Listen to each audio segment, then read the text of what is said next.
Nottingham Forest are in an FA Cup semi-final. We're going to Wembley, everyone. Second time in 4 seasons. Get your comments in about this game because history. Again, it really is history. You look at what we've achieved in the last few seasons, it is just, you can't quite comprehend it. Promotion was one thing, incredible. Staying up, but then, League Cup semi-finals. Now an FA Cup semi-final. Oh, and we're third in the Premier League this season. We're nearly in April. Absolutely crazy. It doesn't make any sense, but I'm not complaining. This unbelievable season, pinch yourself season just continues, and yeah, I don't know what I'm going to do based off how we're going to potentially end up. Okay, English, let's start again. What we're going to achieve this season, I'm not sure how I'm going to celebrate or how I'll react, because it's all uncharted territory. That's what I'm getting at. We did this by beating a very good Brighton team who we absolutely destroyed about 2 months ago, 7-0. Since then, they've been rock solid and very resilient, and we knew that they were a very good team anyway, which is why that game was so shocking. But I would have thought it would have been 120 minutes of no goals after a game like that. And it wasn't the greatest game. It was a very scrappy game, really. Looking at the team, a bit different to what we've seen typically. Yates, Danilo, and of course Awani coming in. There was no Chris Wood. He picked up an injury on international duty. I think it may have been just a precaution today to not play him. I hope he's back for Man United. Taiwo, I feel he did all right in the game, but I don't know. It's hard to say. That's another talking point. Get your comments in on that one. Danilo and Yates coming in doesn't surprise me either. Yates has played every game in the FA Cup so far and doing fantastic in all the games. And first half was very even. I do feel Brighton had more of the chances. We never looked bad in the game. I feel both sides rode their luck at times. We defended fantastically. I feel, some fantastic performances in there. Matt Sells in particular, just, again, unbelievable brick wall, not only in the penalty shootout for the 3rd round running, but, just some of the saves he pulled off in the game, just incredible. In the second half, your most noticeable chances, Morgan obviously having that chance just go over the bar. Jota had a chance in extra time. Some good chances from us. Brighton had plenty of chances. They had a goal, of course, offside. We do need to talk about that penalty shout. It could have been over before we even had to consider extra time. It's a tough one in my opinion. A lot of people have been saying it's a definite penalty. I'm going to be completely transparent here. When I first saw it, I did think it was a penalty. And then I looked back at it and I thought it wasn't. But then I have seen stills and I've seen screenshots and there is clear contact. Matoma does catch Anderson, and whether Anderson goes down cheaply, I don't really think he does. There's contact there and that's why he went down. And I do feel Matoma went for the man more than he went for the ball. So in my opinion, I think that should be a penalty. And there was a call before that as well. Yates coming down.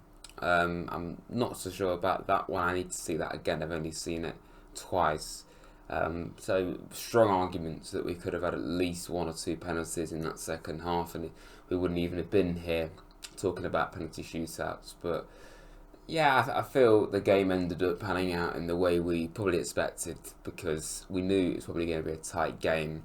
And I feel the writing was on the wall quite early on that it could have been going to extra time and goalless. Some very wasteful bits of play from both sides in front of goals. Some chances over the bar. Nico, I think, had a chance over the bar. Yates definitely did.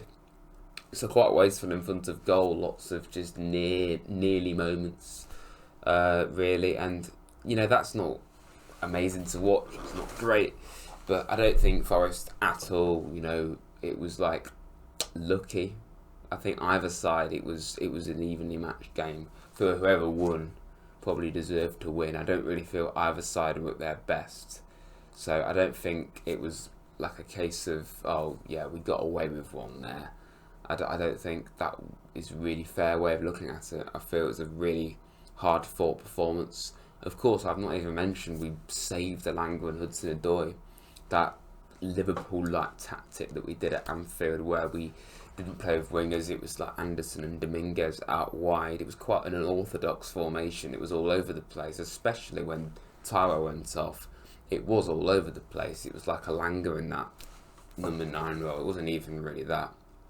And those two coming on, yeah, I think it definitely gave us a lot more options going forward, and I feel it was the right thing to do. Maybe it was a case of resting, but I feel it was probably definitely more of just a tactical thing within the game. And you know, it kept us solid, and then we deployed them, and I feel that was a good tactic again, which worked fantastically at Liverpool, and I feel it did alright today as well.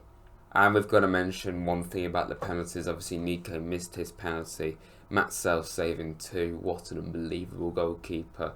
To think that some of us, and me included, were a bit sceptical when we signed him, saying, oh, is he really an upgrade on Matt Turner and Vlachodimos? Absolutely. Miles clear better than them two. He is comfortably one of the best keepers I think we've seen at Forest in recent times. I mean, in recent times, it's definitely him and Bruce Samba. And the way it's going, he's got the sky's the limit really for the way we can look at Matt Sells in Forest keepers accolades and rankings. It's an unbelievable season from him. The amount of clean sheets, 3 penalty shootouts, saved a penalty in all of them. I think he did. Yes, he did. Saved a penalty in all of them, and just rock solid all season. And he was the hero again today. But of course, Ryan Yates, of all players, you know, he didn't just take a penalty. He doesn't normally take penalties. He has actually said on record, I'm glad I don't normally take penalties because I'm a bit not very good from the spot. But, you know, good penalty from him. And of all players to win it for us, it's the last surviving member of the promotion team. It's one of our own who is on this journey with us to just unprecedented heights. And I love the fact that we sprinted towards the away end and just celebrated with our own fans. And such a special moment. I would have loved to have been in that away, and that would have been incredible.